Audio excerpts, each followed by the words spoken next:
e já vamos dar prosseguimento ao nosso painel de número 2, já convidando aqui para esse painel que tem como tema da formação esportiva à excelência esportiva, convidar com muita honra aqui, representando o Comitê Olímpico Brasileiro, o senhor Emanuel Fernandes Rego. Pode vir até nós aqui.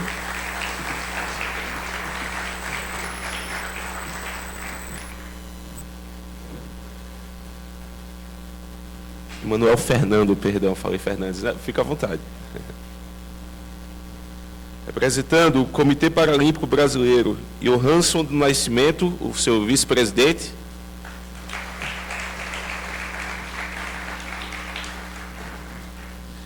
Representando o Comitê Brasileiro de Clubes, o senhor Emerson Apel, que é gerente de esportes e relações institucionais do CBC. Representando o Comitê Brasileiro de Clubes Paralímpicos, o senhor João Batista Carvalho Silva, que é presidente do CBPC.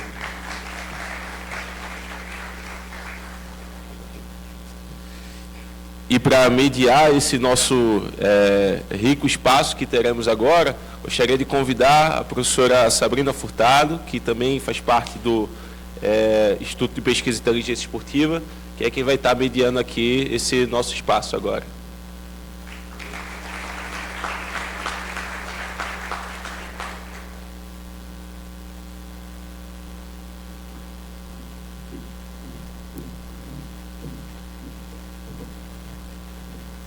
Obrigada, Elvis. Obrigada ao Instituto pelo convite. É sempre bom estar aqui entre amigos, entre colegas, entre profissionais tão capacitados para gerir o nosso esporte, especialmente nesse tema tão caro que a gente vai discutir agora. A gente começou a discutir isso ontem, na verdade, com a palestra da professora Debocher, né, falar sobre o esporte de excelência, sobre essa questão da transição e a capacidade dos países em conseguir partir de um esporte educacional, a vivência esportiva, o esporte de participação, e aí chegar, então, no nosso esporte de excelência, que está tão bem representado aqui hoje por todas as instituições. Então, parabéns ao Instituto por conseguir reunir essas pessoas, essas instituições. É muito importante esse diálogo, essa colaboração, para que a gente possa avançar, principalmente agora que a gente tem uma nova Lei Geral do Esporte que prevê esse sistema, essa integração. Então, muito obrigado.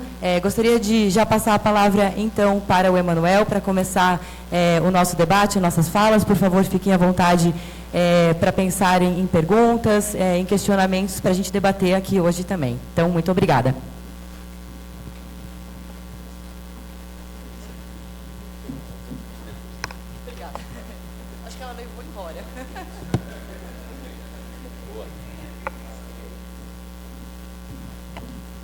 Bom dia a todos.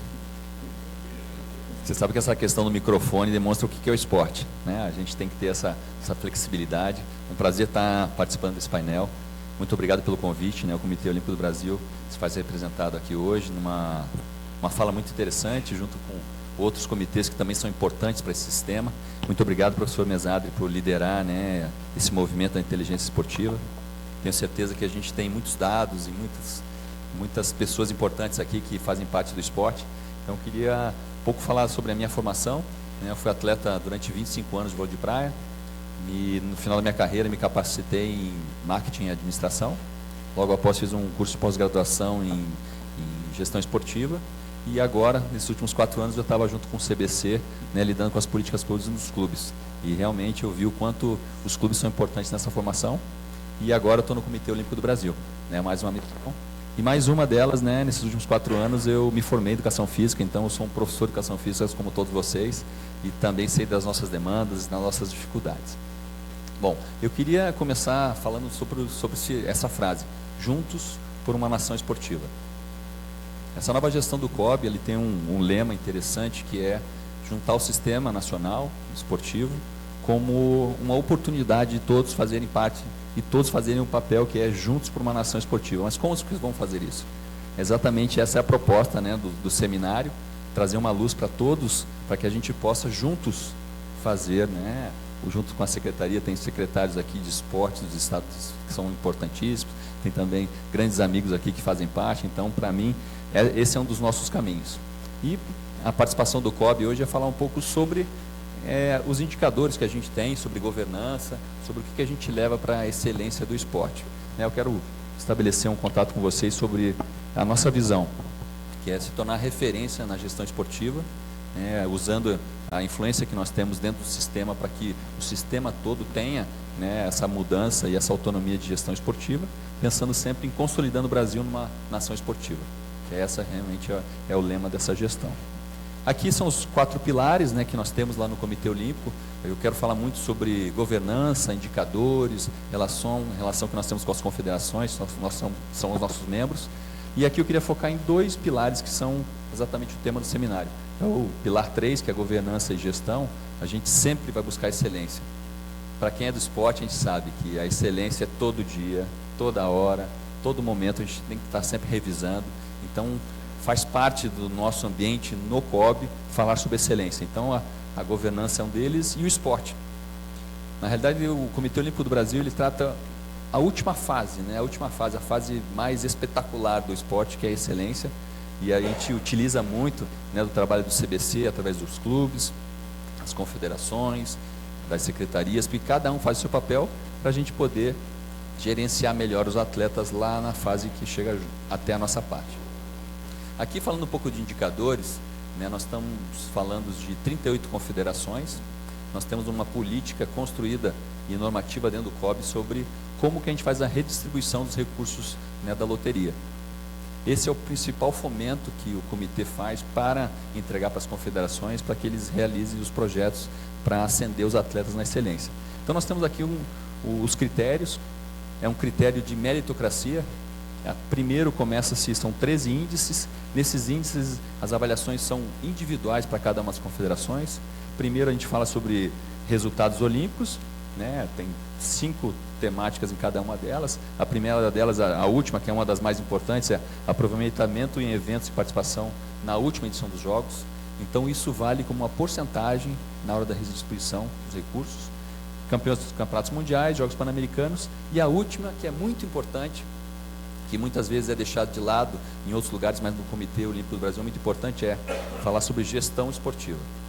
As confederações elas têm que apresentar, através de indicadores, aonde elas estão na maturidade. E isso é importante porque é ali que a gente consegue avaliar e ajudar as confederações a terem a sua maturidade. Como que a gente calcula e organiza essa parte da gestão esportiva? Nós temos um programa, ele é um sistema de avaliação do COB, chamado GET.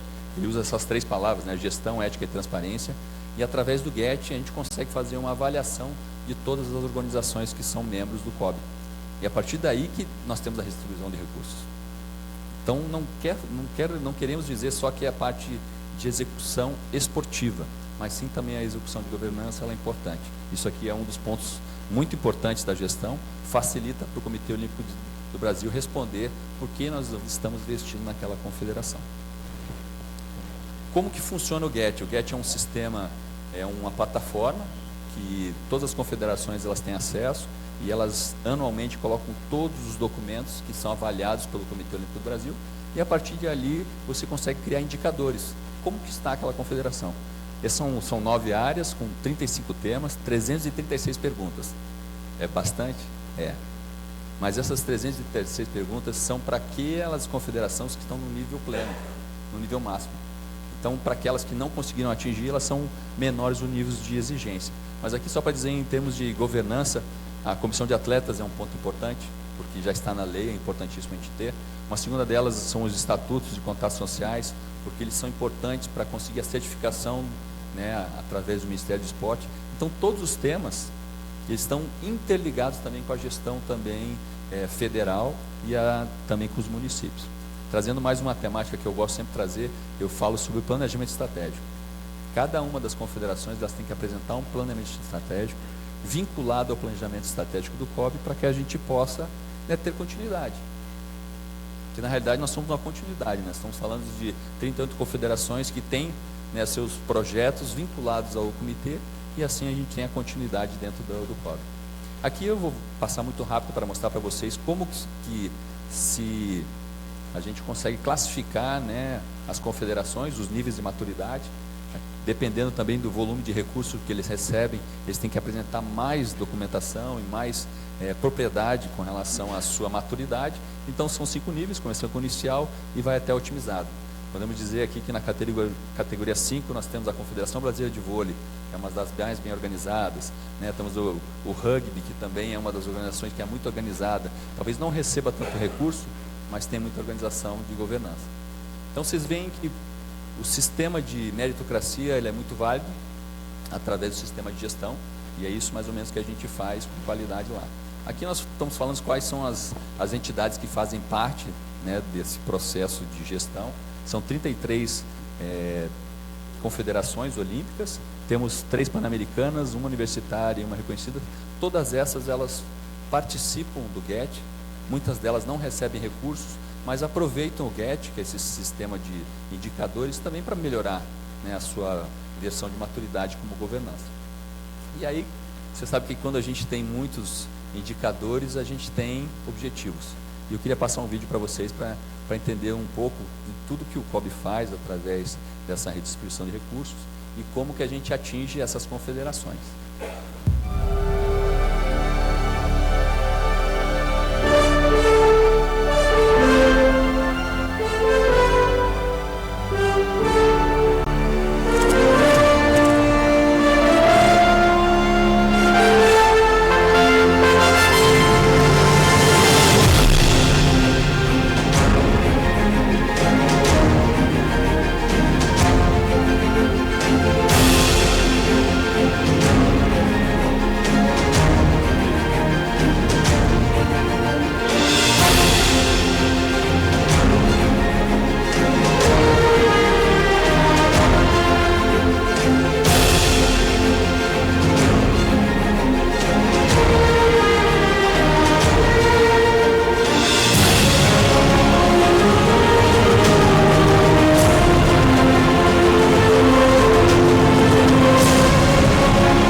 Quando a gente vê resultados como esses, né, resultados de excelência plena, e eu pelo menos tenho essa ciência e também sei que o Comitê Olímpico do Brasil tem, que tem outros entes que fizeram o seu papel. Muitos atletas desses começaram nas escolas, muitos desses começaram nos clubes, muitos deles estão no SESI, como foi feito uma palestra anterior, então tem uma sequência. Então acho que a discussão nossa aqui é que para nós do Comitê Olímpico, né, conseguimos levar esses atletas à excelência máxima, nós precisamos do sistema. Nós precisamos de dados, nós precisamos de informações, nós precisamos de novos graduandos com vontade de fazer parte do esporte. Precisamos de profissionais que tenham paixão pelo esporte. Então, acho que essa é um pouco do que eu vejo, né, para mim, o que eu consigo entender desses resultados são todos um trabalho de equipe muito bem feito. E aí eu trago para vocês, nesse seminário, uma temática de problemas que a gente enfrenta.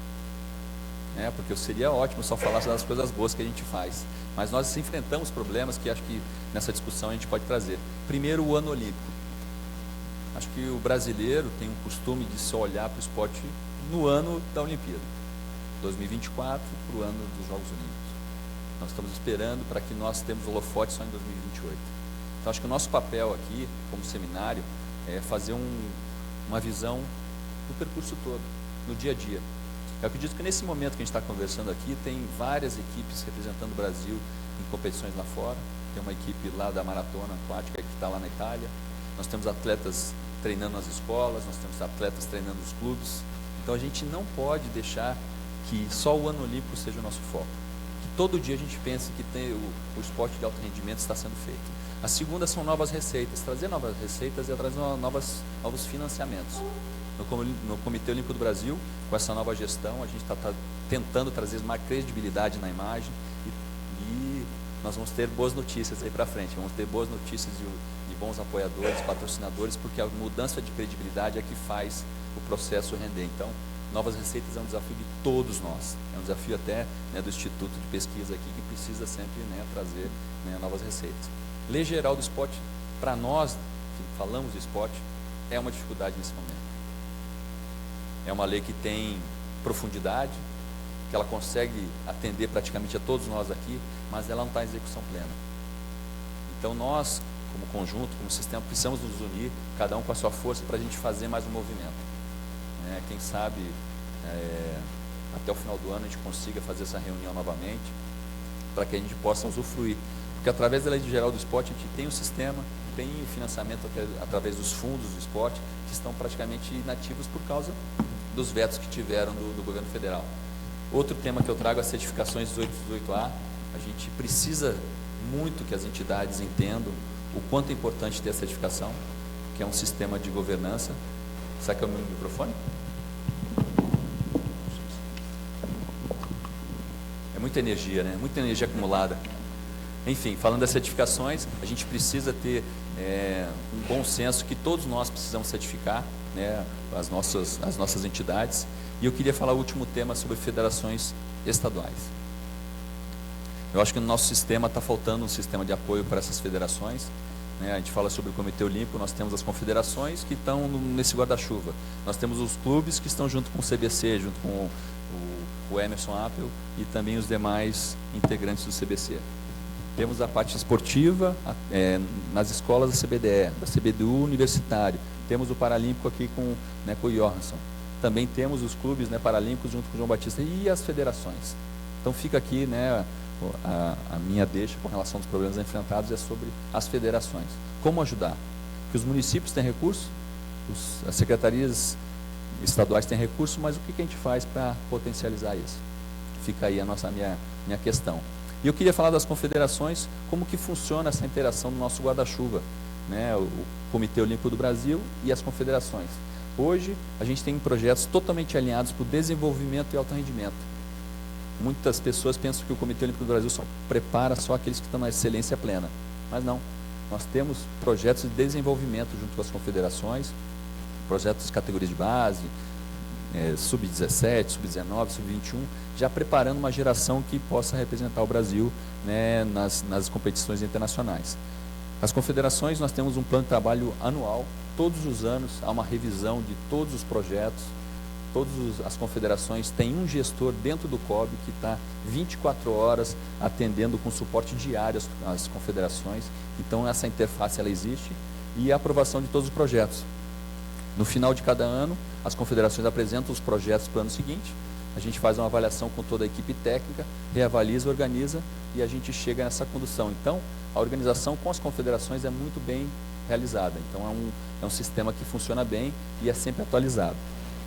E agora, o último tema que eu quero trazer para vocês, que é a busca por medalhas.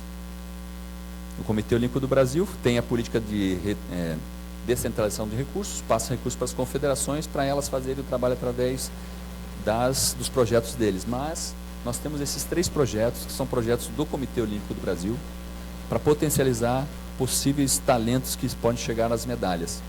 O primeiro deles é o Programa de Preparação Olímpica. É um recurso do Comitê Olímpico que é usado para saúde do atleta, para equipes multidisciplinares, eventos internacionais. Então é um foco específico. Nós temos uma equipe que se prepara só para trazer o melhor resultado para aqueles atletas que estão entre os 20 melhores nas suas competições mundiais. Essa é a preparação olímpica. O segundo, os eventos pan-americanos, também temos essa preparação específica para aquelas modalidades que focam o resultado pan-americano. E esse top 5 é um sistema novo, que dentro do Comitê Olímpico do Brasil a gente vai focar naqueles atletas medalhistas em mundiais, medalhistas em Olimpíadas, para que eles tenham as melhores condições extra, fora a preparação olímpica da sua modalidade, para diretamente falar sobre resultados e medalhas.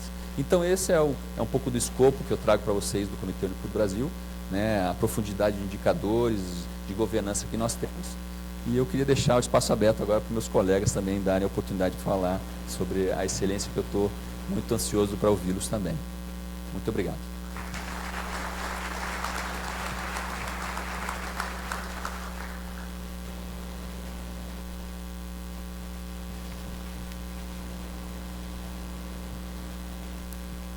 Alô? A gente faz gestão do esporte, gestão de tecnologias, gestão de painel. Me entregaram aqui as plaquinhas do tempo e eu esqueci, né, de mencionar no início do nosso painel, né, que cada painelista teria aí entre 15 e 20 minutos. E me incumbiram da difícil missão de informá-los quando falta 5 minutos para finalizar. Mas agradeço, Emanuel, pontualmente aí dentro do tempo. Muito obrigada. Me livrou da missão de ter que mostrar a plaquinha, falei. Bom, mas então, dando sequência então, ao nosso painel, convido o Johansson para fazer a sua explanação, representando então o Comitê Paralímpico Brasileiro. Obrigada, Johansson. Bom dia, pessoal. Em nome da Faculdade do Paraná, professor Dr. Mesadri, eu agradeço a minha participação aqui junto com vocês. Meu amigo ex-atleta Emanuel está aqui representando o COB, o presidente do CBCP, João Batista, que foi o primeiro presidente do Comitê Paralímpico Brasileiro, Emerson representando aqui também o CBC, Comitê Brasileiro de Clubes. Quero aqui cumprimentar todos os secretários estaduais de esportes, em nome da minha conterrânea Lídia Poliana, que está aqui presente representando o nosso poder público estadual, os alunos também aqui presentes, que eu fico muito feliz. Tudo bom, Gabriel? Gabriel trabalhou aqui já no CPB. Pessoal, eu muito feliz, tá? Eu estar aqui conversando com vocês no dia de hoje para falar sobre esportes. O Emanuel falando sobre todos os projetos do COB. Eu hoje estou... Pode passar o primeiro, Emanuel. Hoje eu estou na vice-presidência do Comitê Paralímpico Brasileiro.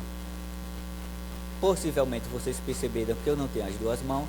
Eu fui um atleta paralímpico, já nasci um atleta paralímpico, natural de Maceió, Alagoas. Nem sabia do que o esporte poderia me proporcionar. Hoje, o que fala na missão do CPB, promover o esporte paralímpico da iniciação ao alto rendimento e incluir a pessoa com deficiência na sociedade.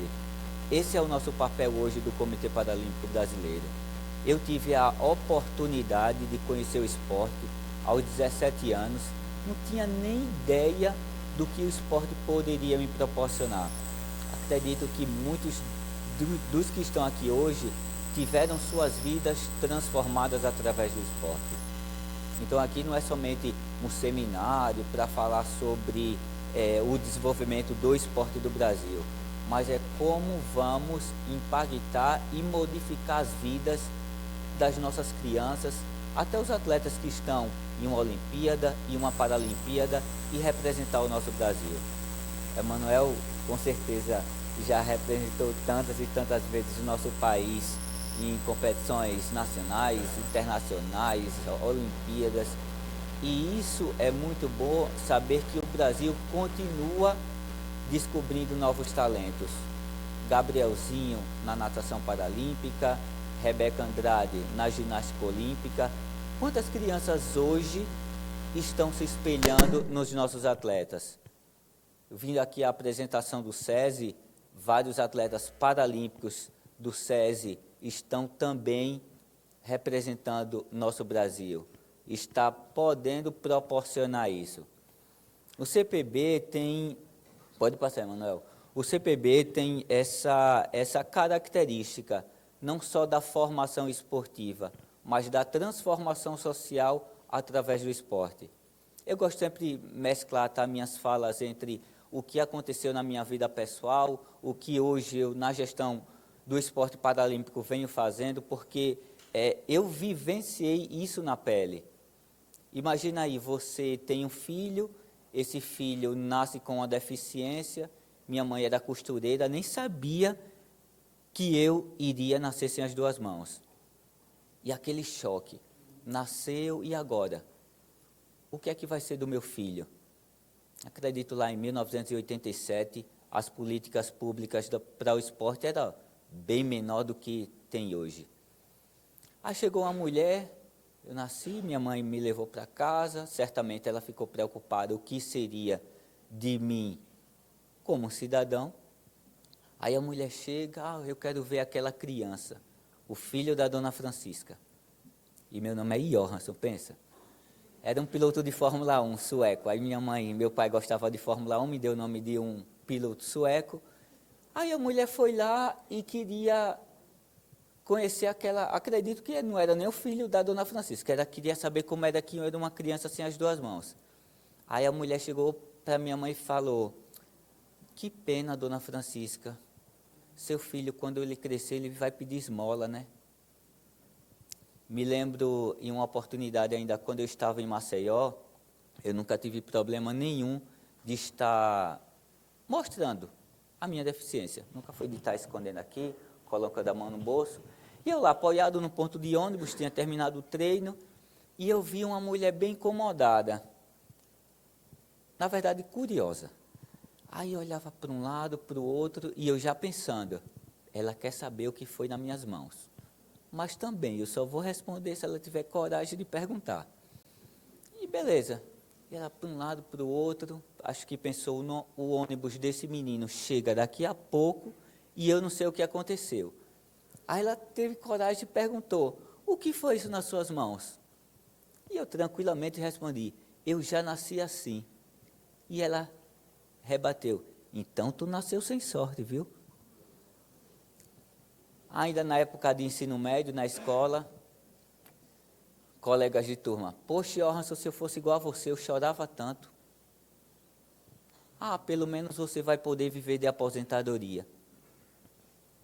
Infelizmente, hoje, a sociedade ainda enxerga primeiro a característica do indivíduo para depois enxergar a potencialidade que ele tem. Quantas e quantas vezes as pessoas olharam para mim e viram: poxa, coitado, não tem as duas mãos. E eu tive a oportunidade de mostrar minha potencialidade através do esporte, com a oportunidade que me deram. Que é isso que estamos aqui hoje, falando de esporte. Não eu só estou exemplificando o que aconteceu na minha vida, mas é para vocês saberem que todas as falas, todos os projetos, programas de clubes, dos comitês olímpicos, paralímpicos, comitês de clubes, estamos levando essa oportunidade para nossas crianças. A oportunidade através do esporte. Me tornei campeão mundial, campeão paralímpico. Hoje eu estou na vice-presidência do Comitê Paralímpico Brasileiro com o maior orgulho, porque eu senti isso na pele. Quantas e quantas crianças em cadeira de rodas... Pode passar, Emanuel.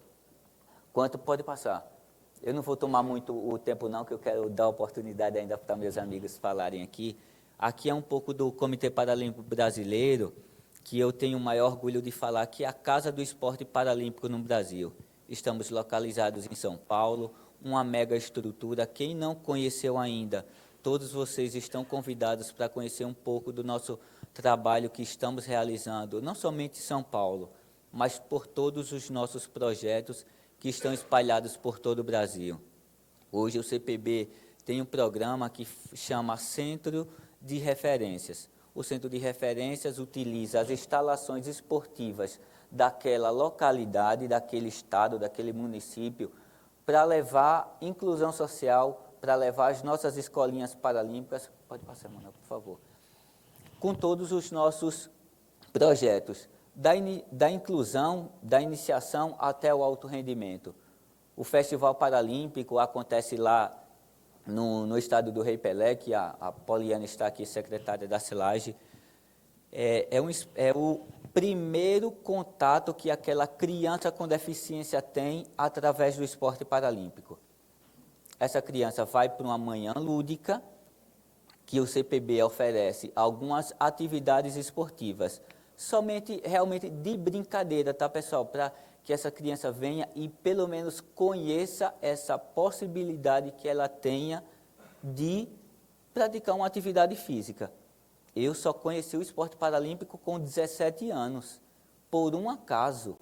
Então, esse caminho do atleta, ele começa nesse projeto de inclusão, depois nos projetos de iniciação. Eu vou citar aqui a Paralimpíada Escolar, é um campeonato que acontece todos os anos em São Paulo, reunindo um pouco mais de 2.000 crianças de todo o Brasil. e depois dessas Paralimpíadas Escolares, o CPB continua com esses programas de desenvolvimento esportivo na Paralimpíada Escolar, seleciona os melhores nas Paralimpíadas Escolares para fazer os campos paralímpicos, depois indo nas competições que o CPB leva também em todo o Brasil. Há um pouco de diferença que tem do CPB e do COB, que o CPB acaba sendo confederação de 4 modalidades. O CPB hoje faz a gestão do atletismo, da natação, do halterofilismo e do tiro esportivo. Então, o CPB ainda tem essa capitalidade de estar levando competições dessas 4 modalidades por todo o Brasil, até chegar em Jogos Paralímpicos. Pode passar, Manuel. Aqui é um pouco da evolução que o João participou, né, João, desde o início ali do desenvolvimento do esporte paralímpico no Brasil, com a quantidade de atletas ali em Atlanta, um ano depois de criado o CPB, conquistando 21 medalhas, e agora nos últimos Jogos Paralímpicos de Paris, o CPB conquistou 89 medalhas, sendo 25 medalhas de ouro, pode passar, sendo nossa competição com o maior número de medalhas. Aí também mostra o poder que o Brasil tem no esporte paralímpico em todas as Américas. Em Jogos Paralímpicos, o Brasil, desde o Rio de Janeiro, em 2007, quando foi sediado no Rio de Janeiro, no mesmo local do Pan-Americano, é o mesmo local do Parapan-Americano, o Brasil tem aí o número 1 no quadro geral de medalhas. Em Santiago, no Chile, foram 343 medalhas. Eu até hoje fico impressionado com esse número de medalhas conquistadas no Brasil. Certamente em Lima, no Peru, em 2027, o Brasil vai ter uma responsabilidade ainda maior de ultrapassar esse número de 343 medalhas. Então, assim, rapidamente foi isso que eu venho falar para vocês aqui, dessa possibilidade que vocês têm de continuar levando o esporte olímpico, o esporte paralímpico para todo o nosso Brasil. O Brasil de dimensões continentais, logicamente que eu quero que Los Angeles, o COB, venha com o maior número de medalhas possíveis, o CPB também com, mais uma vez, quem sabe atingir 3 dígitos de medalhas em parcerias com os trabalhos que vem fazendo com o CBCP, com as confederações, com os clubes de todo o Brasil, com as secretarias estaduais, secretarias municipais. Eu coloco aqui o CPB à disposição para a gente continuar elevando o esporte nacional em todas as suas dimensões. Muito obrigado.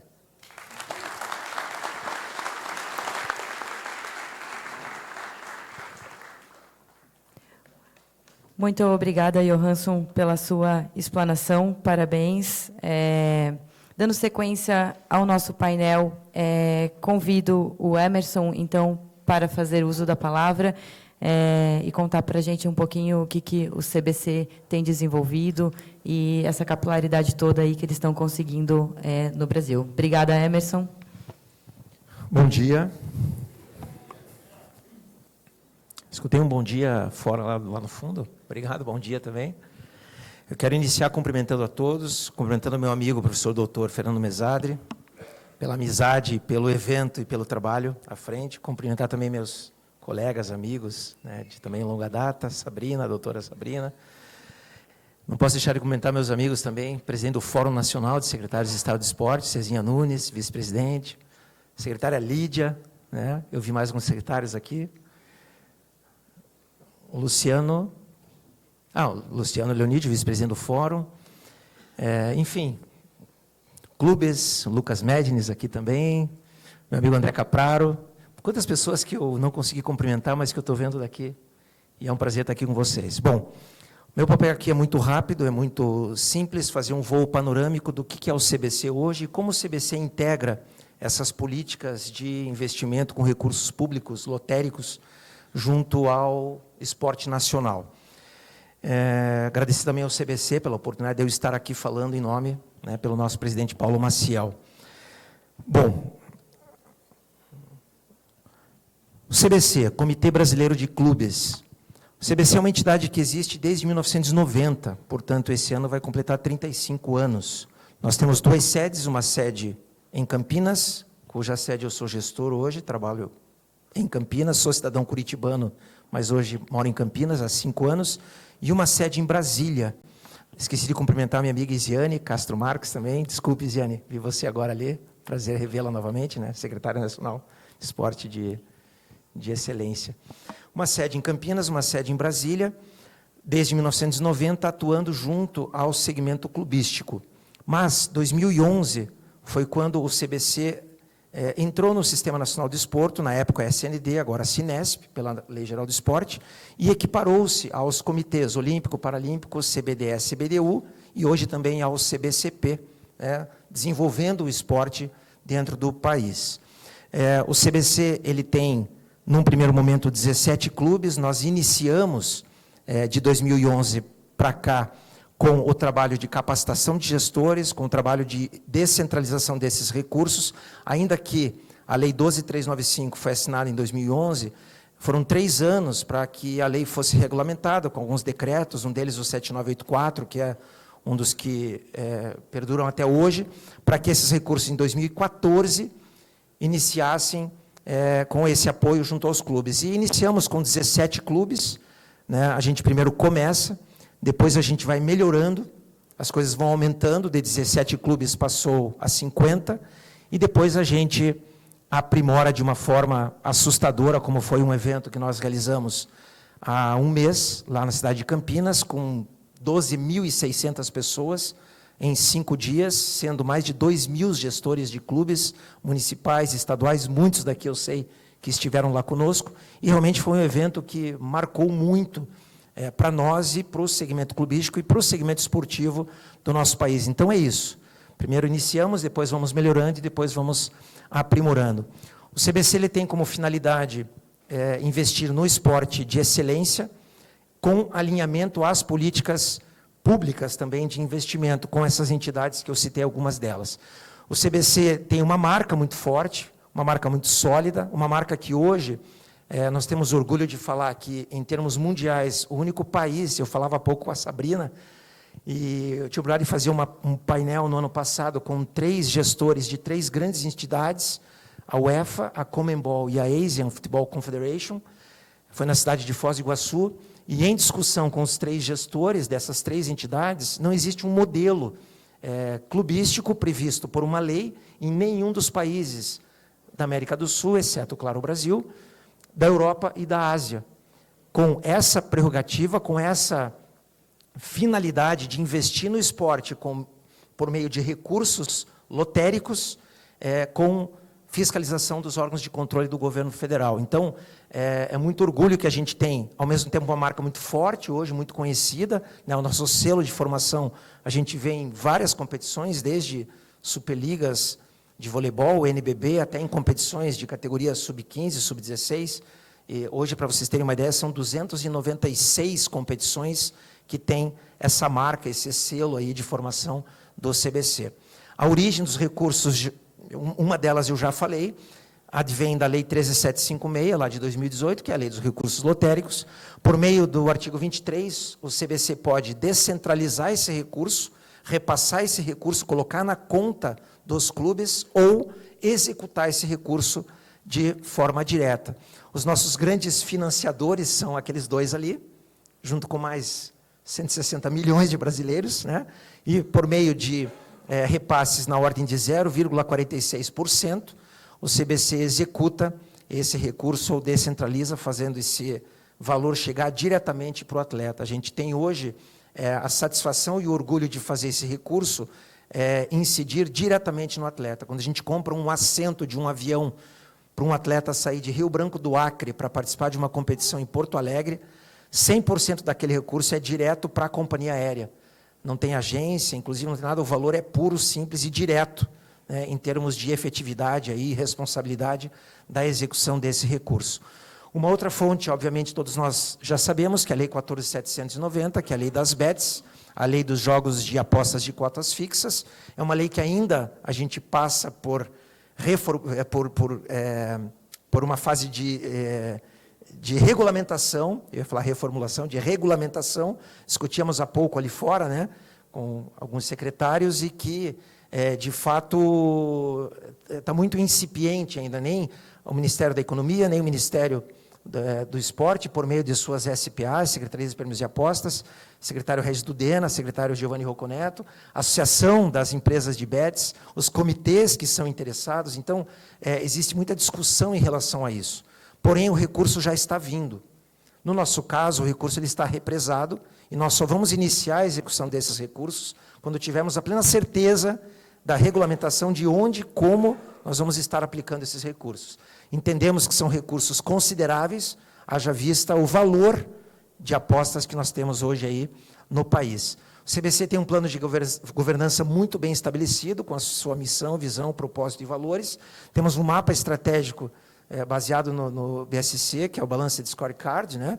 Iniciamos com capacitação das nossas pessoas, comunidade CBC, processos internos, clientes e resultados, onde o principal, o que a gente busca dentro da nossa excelência é a universalização da formação de atletas no país. É buscar esse recurso chegar em todos os cantinhos do nosso país, e eu já vou mostrar para vocês como que a gente faz isso. A gente fala de alinhamento de políticas esportivas. O CBC hoje, e aí eu faço uma falsa modéstia, mas talvez seja uma das entidades que mais busca essa integração entre as entidades. Hoje, os nossos, claro, principais stakeholders são os clubes. Hoje eu vou mostrar para vocês, já passamos de 1.600 clubes integrados ao programa. Estive em Maceió com a secretária Lídia, há um mês, né, há 3 semanas, o nosso número estava em torno de 1.580 atletas. Hoje já passamos de 1.600, atletas não, clubes. E hoje já passamos de 1.600 clubes. Então, esses são os nossos stakeholders, são as entidades que nós fazemos, buscamos fazer esse alinhamento. O Comitê Olímpico do Brasil, não só por meio do apoio aos esportes do programa olímpico da próxima edição dos Jogos Olímpicos, mas também em capacitação, em camps, em auxílio, em apoio a esses atletas que estão nos clubes e que estão se especializando para disputar tanto competições pela sua entidade como pelo time Brasil, assim reforçado pelo Emanuel agora há pouco. Essas confederações olímpicas todas são parceiras, o CBC não é patrocinador dessas confederações, nós temos um memorando de entendimentos e planos de trabalho em parceria com essas confederações, num primeiro momento as olímpicas, as novas parcerias, abrimos o programa para as pan-americanas e também para as manifestações esportivas de criação nacional, de acordo lá com o artigo 217, parágrafo 5º da Constituição Federal. Então, hoje já são 36 confederações e ligas nacionais parceiras, Ministério do Esporte, uma entidade também parceira, de que forma, como que a gente alinha isso? O programa Bolsa Atleta inicia com a categoria 14 anos. Então, todo o programa que o Ministério do Esporte executa para apoio ao atleta, inicia com 14 anos. As competições que nós apoiamos, que as confederações organizam, iniciam também com 14 anos de idade. Mas como é que alinha-se mais isso?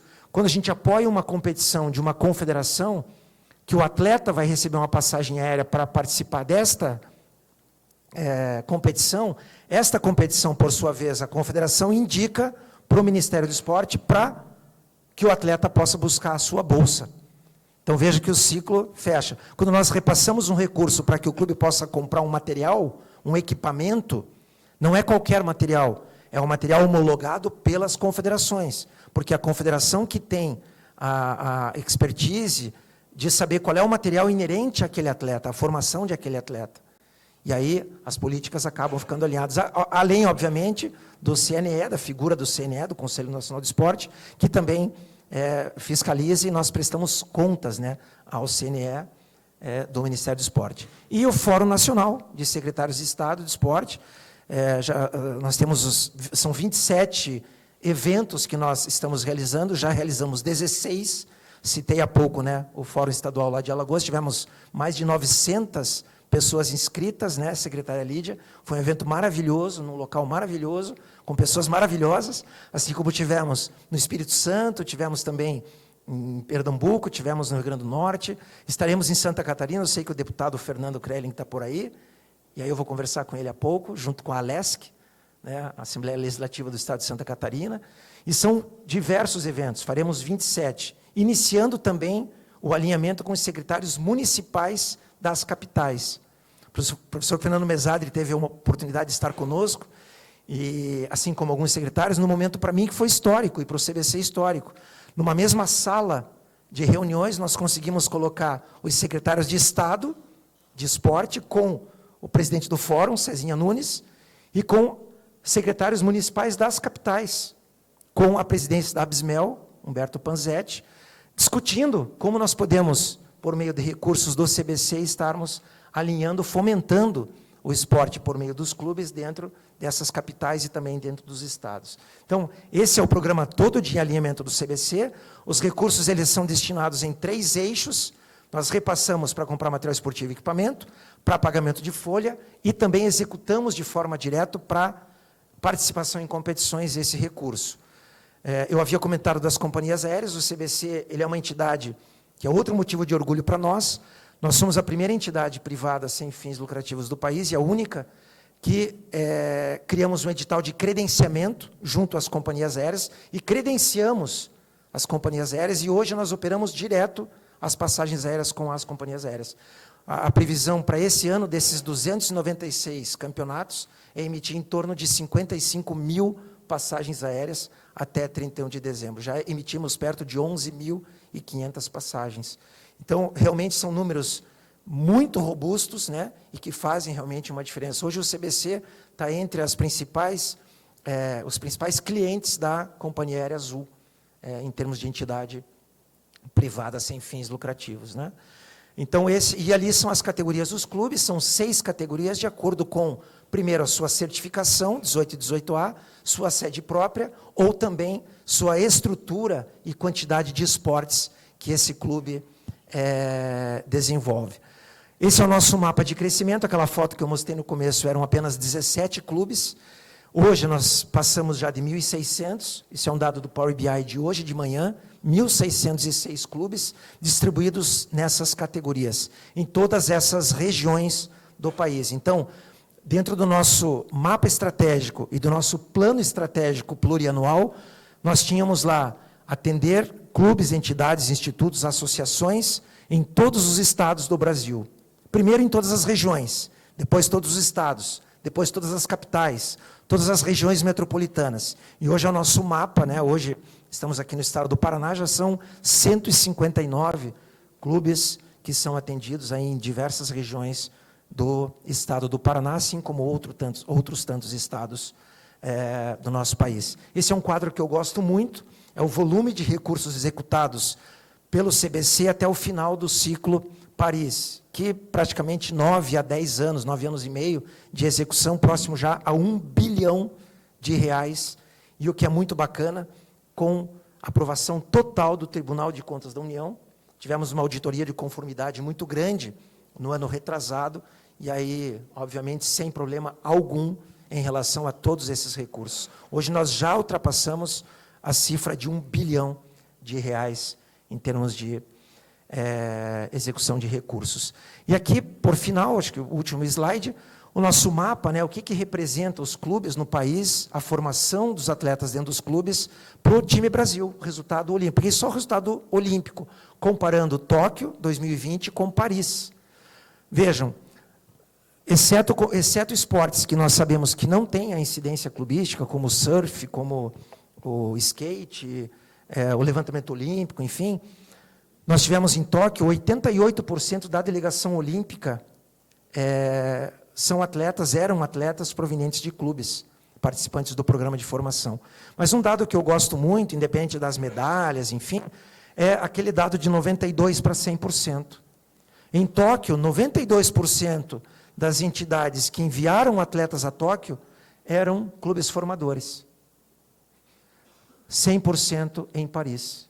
Então, o que quer dizer com isso? Que em 10 anos de execução do programa de formação, de 2014 a 2024, 10 anos de execução, no ano dos Jogos Olímpicos de Paris, 100% das instituições que forneceram atletas para o time Brasil são realmente de clubes formadores que já recebem recursos ou benefícios do nosso programa.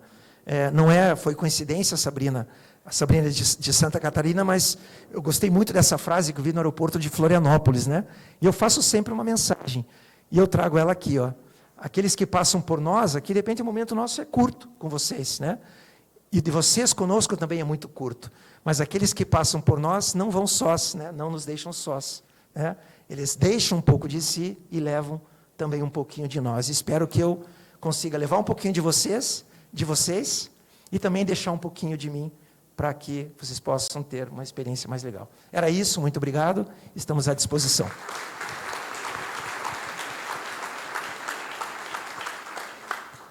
Obrigada, Emerson, parabéns pela sua fala. Eu acho que é muito propício essa frase final em um evento onde a gente está discutindo o sistema. Afinal, isso é um sistema, né? Todos somos partes desse sistema. Então, muito legal, muito obrigada. Por enquanto, estamos ilesos das plaquinhas, muito obrigada também. Só um aviso, antes de eu passar a palavra para o João Batista, as perguntas, por favor, podem ser enviadas por QR Code, vocês podem ver os QR Codes nas paredes laterais do auditório, então podem escanear e enviar as perguntas, por favor, se identifiquem, e também, se a pergunta é direcionada a algum palestrante em especial, favor mencionar isso. João Batista, muito obrigada pela sua presença, passo a palavra para você. Bom, já quase boa tarde, né, a todas e todos. Queria agradecer o convite, professor Mesari, dizer que compartilho da sua inquietação em relação às competências, né? Faz parte aqui do meu rol de preocupações também a definição de competências, porque a gente está vendo aqui o quanto já se faz, mas se a gente estabelecer as competências, mais faremos. Eu brinco sempre brincava com Misael, né, enquanto presidente do Comitê Paralímpico Brasileiro, dizendo a ele que se aproximar da China geograficamente seria impossível, né, porque a China está lá do outro lado do mundo. No quadro de medalhas dos Jogos Paralímpicos, seguramente temos muita chance de estarmos lá coladinhos com eles. Queria cumprimentar a todos em nome aqui do general Paulo Afonso. Tenho um respeito enorme pelo Exército Brasileiro, a quem tive a oportunidade de servir e aprender tantas coisas lá, inclusive a disciplina. Cumprimentar também a secretária, minha amiga Isiane, em nome de quem cumprimento todas as mulheres aqui presentes. Veja, eu vou me apresentar também, e a pergunta que eu mais respondi, o Johansson falou aqui, né, da sua vida, é a pergunta que eu mais respondi ao longo de minha vida de militante da causa das pessoas com deficiência, já por 43 anos, é o que você faz aí? Né? O que você está fazendo aí? Então, eu tinha que sair sempre explicando. Eu estou aqui porque eu sou casado com uma pessoa com deficiência. Minha esposa teve poliomielite aos 4 anos, de 3 para 4 anos de idade. Passou boa parte de sua infância internada, e eu digo sempre que ela fez dos leitos hospitalares bancos escolares, porque ela só foi à escola formalmente com 8 anos, quando as crianças iam com 6 para fazer o grupo escolar. Fez os 4 anos em 2. Aos 17 anos, estava na faculdade de medicina. As pessoas queriam que ela fizesse radiologia. Tânia, faça a radiologia, você vai ficar sentadinha. Ela, contrariando a todos, foi fazer neurologia. Depois, a vida a levou para esse mundo, né, de criar uma organização de pessoas com deficiência para oportunizar a tantas pessoas com deficiência, e o Hanson falou aqui, né, das oportunidades que a vida lhe deu, para que muitos como ela também tivessem essa possibilidade. Eu fui presidente do Comitê Paralímpico Brasileiro, fui o primeiro presidente lá. Também organizei aqui, né, me apresentando o futebol de amputados aqui no país, que agora, faz 2 semanas, assinou um acordo de cooperação, né, a Confederação Internacional de Futebol de Amputados, com a FIFA, para que a FIFA possa também, né, desenvolver no mundo, né, o futebol de amputados. Depois estive lá no Comitê Paralímpico como primeiro presidente, e Johansson, assim, olho para trás, né, quando você mostra, né, o seu treinamento, eu digo, caramba, valeu a pena, né? 30 anos, a gente saiu do zero, e me orgulha ter você, uma pessoa com deficiência, na vice-presidência do Comitê Paralímpico, Zé Antônio hoje, Misael ontem, Andrew Parsons, que hoje é presidente do Comitê Paralímpico Internacional, foi meu estagiário de comunicação, bateu lá na minha porta um dia, eu queria estagiar aí, eu digo, venha, menino, aqui é a oportunidade. Então, o esporte é isso, né? É o que Johansson falou aqui, o esporte paralímpico, né? Não somente o paralímpico, mas também o olímpico, é a oportunidade para muitas crianças aqui no nosso país. Johansson, eu não me interessava por medalha. Quando cheguei no Comitê Paralímpico Brasileiro, eu dizia, medalha é uma coisa que é consequência. A gente já participava de Paralimpíada desde 72, 76 ganhamos a primeira medalha, só deixamos de ganhar depois em 80, 84, 88, 92, e foi-se embora. Eu me interessava por comunicação. E fiz todo um esforço para comprar pela primeira vez os direitos de transmissão dos Jogos de Atlanta. Deus colocou para me ajudar nessa tarefa, né, de fazer com que o esporte paralímpico pudesse se transformar, nada mais, nada menos do que Pelé. Encontrei Pelé, ministro extraordinário dos esportes, em 1995, e dia 18 de abril foi o meu primeiro encontro com Pelé. Eu digo, o que eu vou dizer para ele?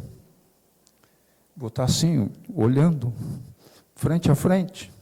Vou pedir um dinheiro para ir para a Paralimpíada? Não vou, não. É muito pouco.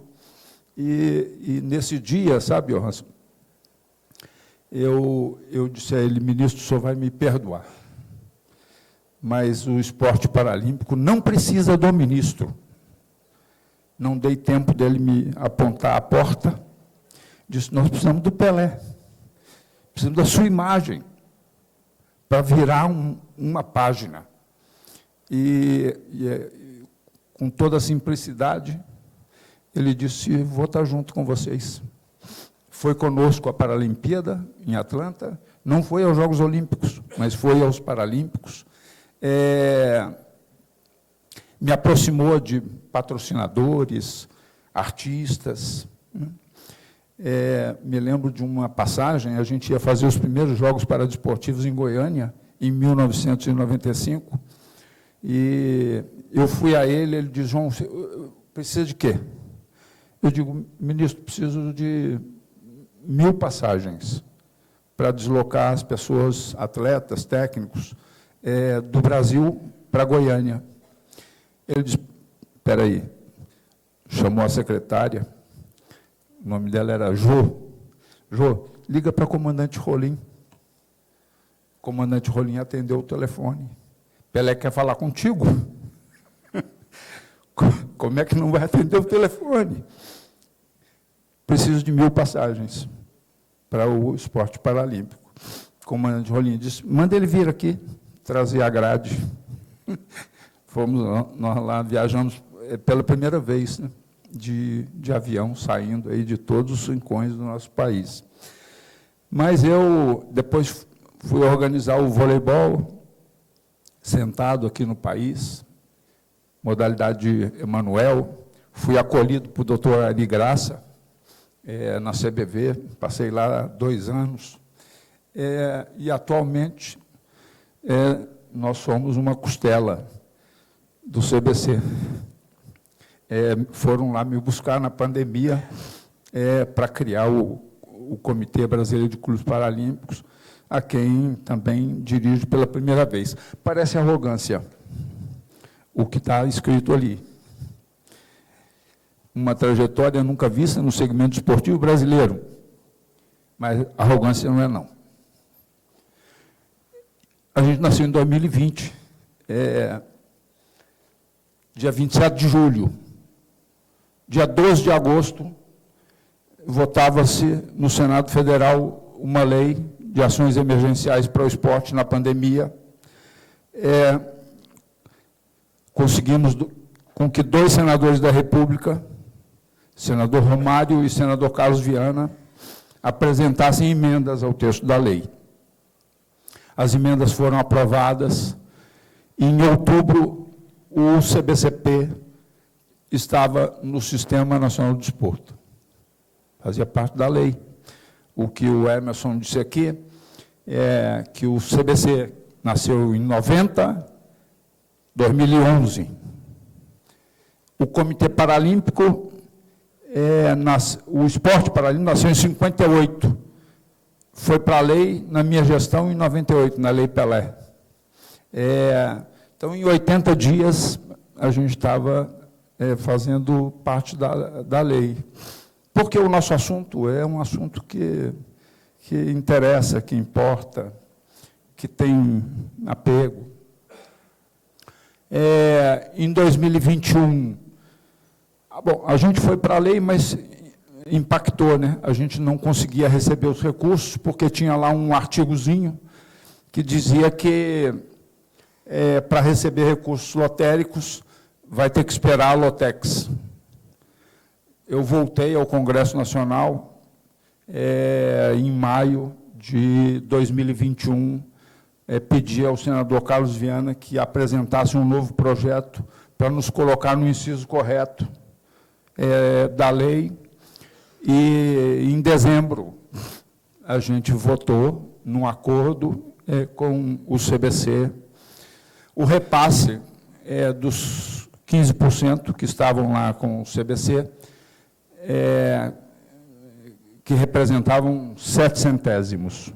Nós somos o filho pobre aqui, da galera toda. Mas não tem problema, não. A gente vai seguir em frente. Em 2022, a lei foi sancionada, em janeiro de 2022, e nós passamos a receber recursos lotéricos a partir de fevereiro de 2022. Como eu disse, eu lá no CPB, eu não me interessava por medalha. Aqui no CBCP, eu me interesso por gestão. Eu acho que vocês vão ver aí daqui a pouquinho, não é privilégio do movimento paralímpico, é uma questão do país, a falta de gestão. Nós temos muito voluntarismo, pouquíssimo profissionalismo. Não tem documento, não é fácil, não. Em 2023, a gente fez um processo de escuta, né? E temos também ali a sanção, né, da lei das BETs, né? Nós saímos de 11 filiados aqui, como o CBC, né? Meu tempo está esgotado?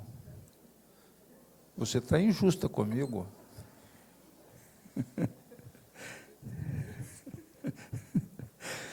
Você sabe que eu vou contar uma historinha aqui. Eu fui participar de uma atividade com o Misael, já que acabou o tempo. Eu fui participar de uma atividade com o Misael, lá no LID. E aí, Misael começou a falar. O tempo era de 15 minutos, ele não parava mais, mas ele não via lá o temporizador, nem a plaquinha.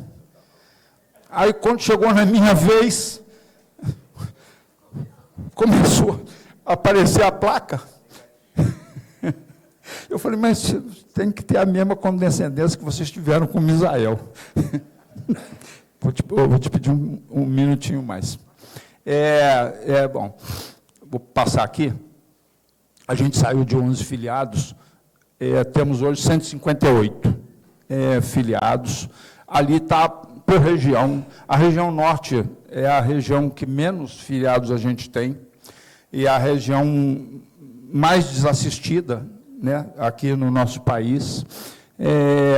A região que mais tem é a Sudeste, 60 filiados, a maioria deles lá no estado de São Paulo. O segundo estado com mais filiados no CBCP é aqui o estado do Paraná, onde a gente fez, nós andamos o Brasil aí com um workshop em 2023, a primeira atividade foi aqui no Paraná que a gente fez, né, para discutir essa questão de gestão. Falou-se aqui da certificação 188A, esse é um problema nosso. A gente tem, dos 158 filiados, está afiliado a nós Pinheiros, GNU, Praia Clube, mas a associaçãozinha lá do interiorzinho. Então, nós temos um processo de mentoria para ajudar essas associações a se filiar, a conseguirem, né, a certificação 18A. E nesses anos aí que a gente começou essa coisa, nós já conseguimos fazer com que 9 pudessem serem certificadas, e a gente não faz transferência de recursos, não faz descentralização. Os recursos são aplicados diretamente pelo CBCP. Aprendi lá com o CBC também, nós também tiramos passagem aérea diretamente, temos o credenciamento com a Azul, com a Gol, e estou acertando agora com a Latam. Em 2023, a gente lançou um edital para os natos, né, as filiadas natas. Foram 21 lotes adjudicados, um processo licitatório. Investimos R$1,5 milhão, R$1.458.000. Barcos, fizemos uma quadra em São José do Rio Preto, cadeiras, enfim. Lançamos o edital de chamamento público número 2, até agora 149 projetos apoiados, 15 milhões de reais. Para 109 que assinaram o termo de cooperação, e a falta de gestão, vocês vão ver aqui. Nós tivemos, dos 109, 78 só pediram recurso para viajar. Então, 31 tinham à disposição R$113 mil e não usaram o dinheiro que estava disponibilizado a eles. Aí investimos já R$10.204.000 nesse edital, em 20 modalidades paralímpicas. Falar também de Paris, é a mesma coisa do CBC, né? Os atletas nascem no clube. Ali está 43% da delegação brasileira que estava em Paris, de atletas de clubes filiados ao CBCP. Das 25 medalhas de ouro, 24 de atletas filiados ao CBCP, de clubes filiados. Fizemos o Summit em dezembro, em Brasília, lá no CICB. Um videozinho, para tomar um pouquinho mais do tempo. Não vou passar por ele. Acho que não dá mais. Me ajuda aí, o pessoal da técnica, para mim terminar aqui. Ajuda. Como é que eu mudo aqui para o próximo? Aí, bom. É o Summit. E muito obrigado a todos. Não, pode ir lá para o último mesmo. É porque eu já. Não, para o último slide, porque eu já estourei meu tempo. A história de um atleta começa dentro de um clube. Muito obrigado a vocês todos.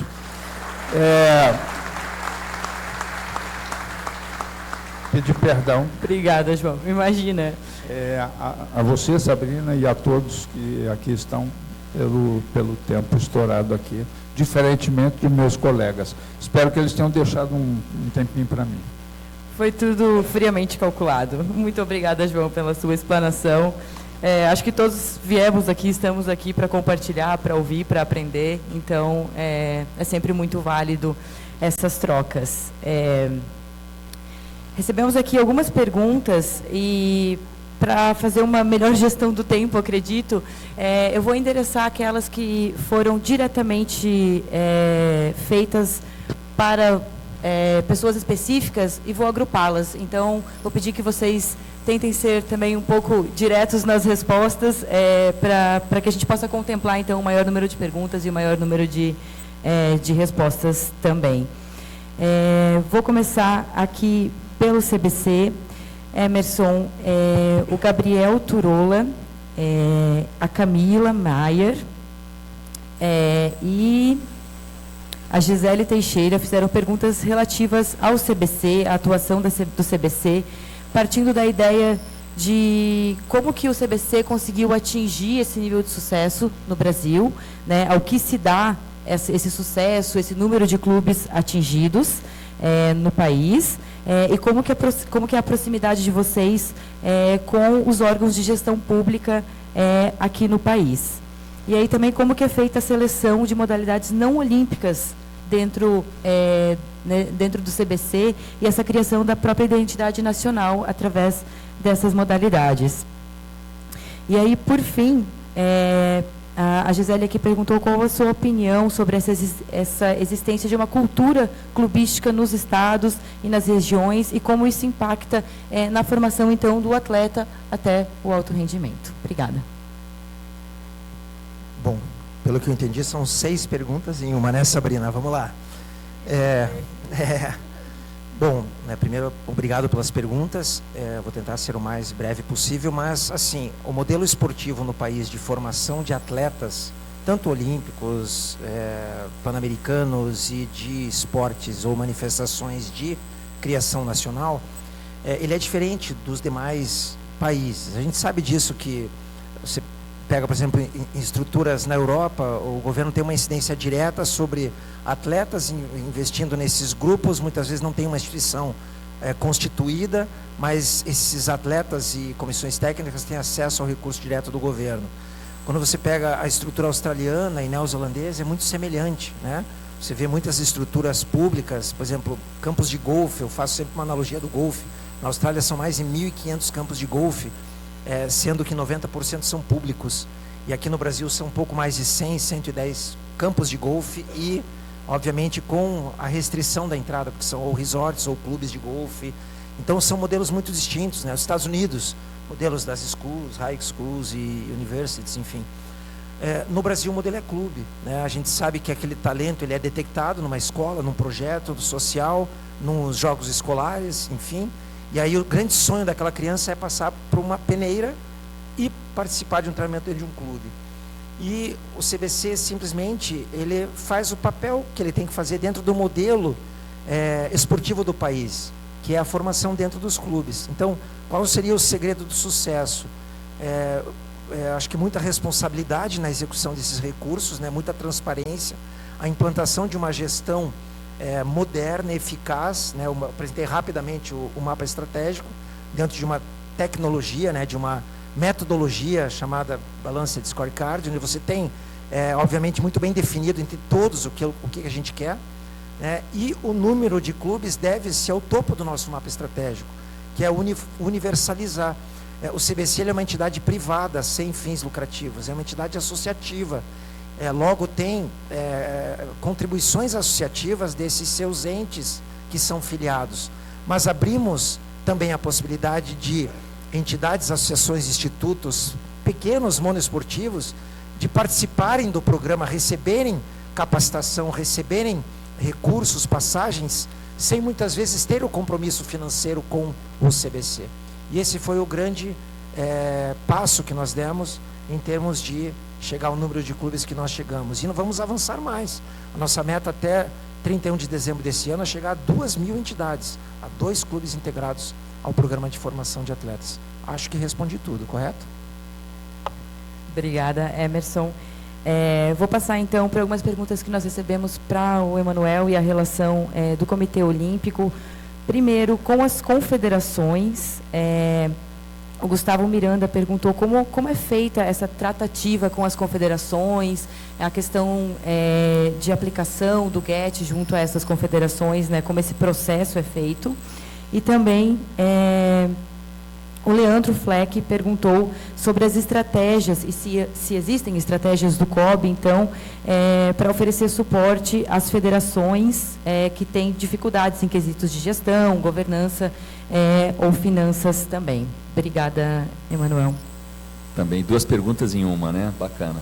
Mas é o seguinte, acho que a primeira delas eu posso responder que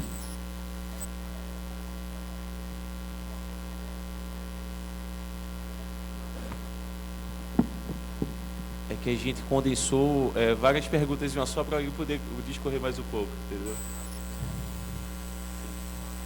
Tem outras perguntas parecidas, é por isso que a gente... Não, mas eu posso responder isso também, com relação às vinculadas, né, as reconhecidas. Né, por questões de lei, a política que a gente tem de descentralização, ela atinge somente aquelas que são olímpicas, né, que entram no processo ou pan-americano, a gente também tem, né, as confederações pan-americanas, agora o boliche, que era uma pan-americana, ela virou agora também uma dessas entidades que a gente faz recursos para os processos pan-americanos, mas o entendimento nosso é que gostaríamos de ter mais, mas por questões de lei, a gente tem, assim, certas restrições, e restrições como a gente falou aqui, né, nas certificações, na atualização da governança de cada uma dessas confederações. Quando você fala nas federações, né, estaduais, a nossa preocupação é que o guarda-chuva ele desce para as confederações, a preocupação para as federações. Então, o nosso quesito, a gente chega até um ponto de investir e incentivar que as federações acompanhem, né, os processos que os clubes fazem. Que, na realidade, né, as federações são uniões de clubes. Então, os clubes já estão integrando esse sistema. Então, acho que essa integração entre os clubes, e CBC e as federações estaduais, essa seria realmente o potencial para potencializar isso. Mas com relação também à excelência, eu esqueci, eu deixei de falar, que também tem 2 movimentos muito importantes nessa construção de atletas de excelência. Um é o Ministério do Esporte, o Ministério do Esporte através da Isiane, lá na Secretaria de Excelência do Esporte, elas fazem o Bolsa Atleta e o Bolsa Pódio. São 2 programas essenciais para que os atletas tenham condições de chegar. Eu sempre gosto de explicar o que é Bolsa Atleta e Bolsa Pódio, que às vezes é uma dificuldade em saber quais são esses 2 programas. O Bolsa Atleta são os resultados anteriores, né? Os resultados que você teve no ano anterior, você tem direito a continuar investindo na sua carreira. E o Bolsa Pódio são aqueles atletas, equipes de competições que estão visando já a construção para o próximo ciclo olímpico. Eles são muito importantes. Eu também gostaria de dizer também o programa PAR, que é o Programa de Atletas de Alto Rendimento, que é do Ministério da Defesa, que também vincula essa excelência. Então, não é só o Comitê Olímpico do Brasil que faz esse programa da excelência plena, mas sim o Ministério do Esporte e também o Ministério da Defesa através do PAR. E a nossa questão, nós gostaríamos de ter todos dentro, mas, na realidade, por causa das restrições de lei, a gente não consegue atender a todos. Mas gostaríamos, talvez através do fundo do esporte, né, desse novo contato da lei geral, a gente possa conduzir, né, mais recursos para todas as áreas. Obrigada, Emanuel. Obrigada pelas perguntas também. Vou passar, então, para as perguntas para o Johansson. O Nicolas Duprá fez uma menção aqui a algumas leis e decretos, né, que visam garantir o acesso de pessoas com deficiência a equipamentos e instalações esportivas, sejam como atletas, sejam como fãs, como consumidores do esporte, né? E a gente sabe que ainda temos muita dificuldade de conseguir garantir que se exista esse acesso, né, algumas instalações ainda, né, não apresentam isso. E aí a pergunta é, qual a sua percepção disso dentro do impacto do consumo do esporte paralímpico, né, e quanto isso impacta a visibilidade do próprio esporte? E aí, agora, eu vou pedir licença e vou endereçar uma pergunta também da Sabrina, porque eu achei muito interessante o modelo que você colocou ali, né, da inclusão e aí da iniciação esportiva. E você mesmo comentou que você teve contato com o esporte paralímpico aos 17 anos. Pensando em sistema, pensando nessas pessoas que nós temos, nessas organizações que nós temos aqui hoje, né, quais são as ações que nós deveremos encaminhar ou pensar para que se garanta realmente a inclusão lá no início, a inclusão muito antes desses 17 anos, né? Eu acho que o esporte paralímpico é muito bem sucedido no Brasil, mas a gente ainda tem um potencial muito grande se pensar nesse sistema desde o modelo que você colocou ali. Obrigada. São boas perguntas. Perguntas, primeiramente, de desafios do esporte paralímpico aqui no nosso país. Imagina, o CPB, como eu citei para vocês, levamos competições que chamamos meetings em todos os estados do Brasil. Tem estados que nem pista de atletismo tem.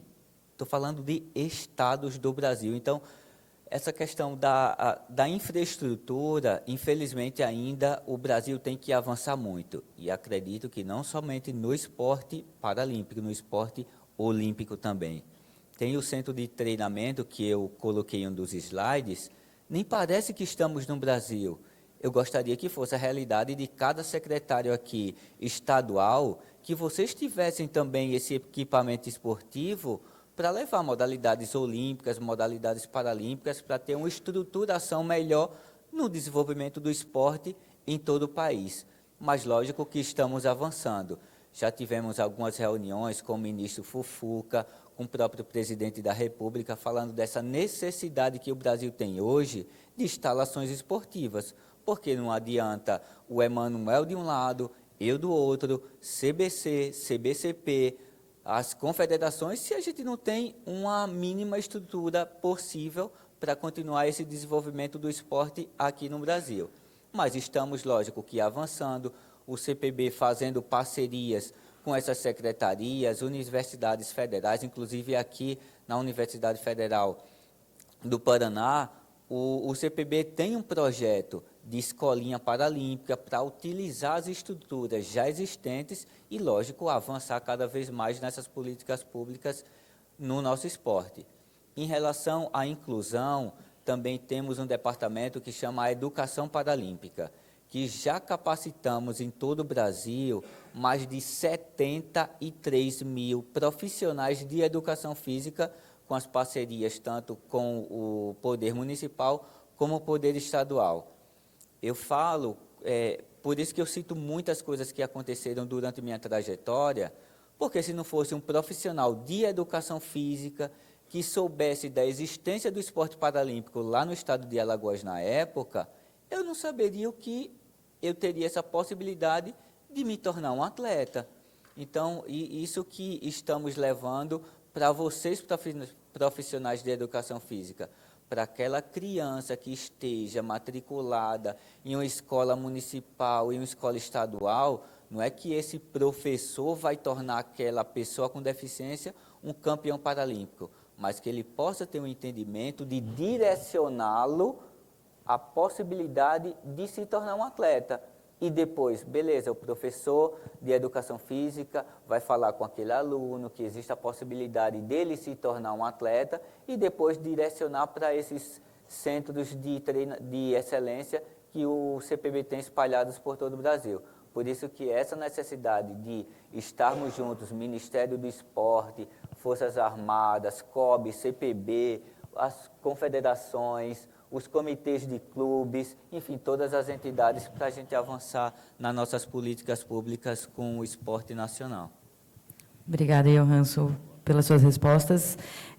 Partindo, então, para a última pergunta do nosso painel, endereçada para o João Batista.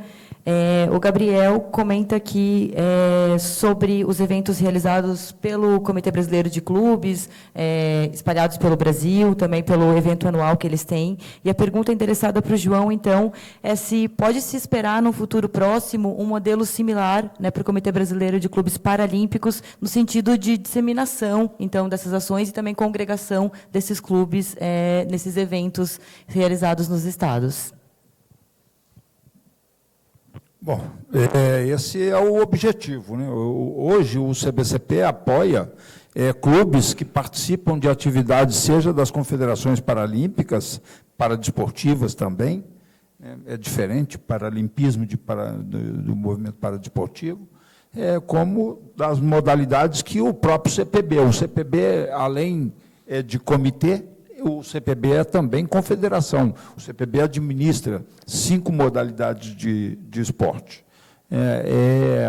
Então, o CBCP, nós estamos nos estruturando. Vocês viram aí que a gente também tem pressa, né? Não para falar.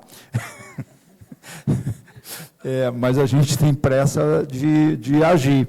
E nós estamos planejando aí. Nós temos, olha, 87 milhões disponíveis para o ciclo paralímpico que vai até Los Angeles. Desses 87 milhões, nós temos boa parte deles também para a promoção de eventos que possam, né, trazer novos praticantes, novos clubes, enfim. Eu acho que nós temos muito em comum aí a conversar com o CPB na perspectiva do que falou o professor, né? A gente tem que estabelecer competências. Muito obrigado. Agradeço aos nossos painelistas imensamente por compartilharem toda a experiência, todo o conhecimento, todos os dados, né? A gente está falando muito sobre indicadores e dados, todos os dados que eles possuem. Agradeço a todos vocês que estão aqui na plateia até agora acompanhando a gente. Muito obrigada. De novo, agradeço ao professor Mesadri e a toda a equipe do Inteligência Esportiva, né, pelo convite, pela recepção. Pessoal da organização, parabéns aí, né, por todo o processo e toda a estrutura que vocês estão disponibilizando, não só para os convidados, mas também para os participantes. Muito obrigada e parabéns. Antes de a gente passar para a entrega dos certificados oficiais, eu gostaria de pedir uma foto, então, com os painelistas aqui, se possível, e aí a gente procede para a entrega dos certificados e finaliza a nossa primeira parte do dia. Obrigada, pessoal.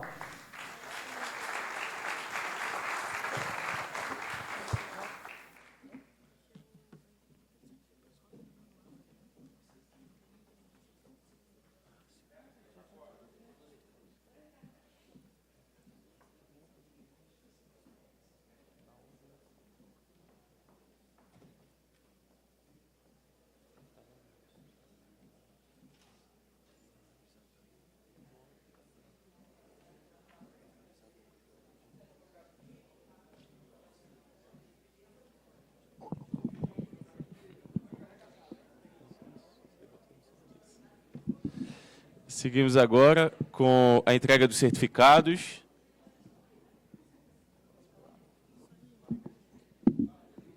Os participantes vão receber agora os certificados e a gente também poder fazer um outro registro agora com os certificados. Também a professora Sabrina pela mediação. Agradecemos a todos aqui. Gostaria de pedir uma atenção de todos antes da gente partir para o almoço, para alguns avisos imediatos e também importantes.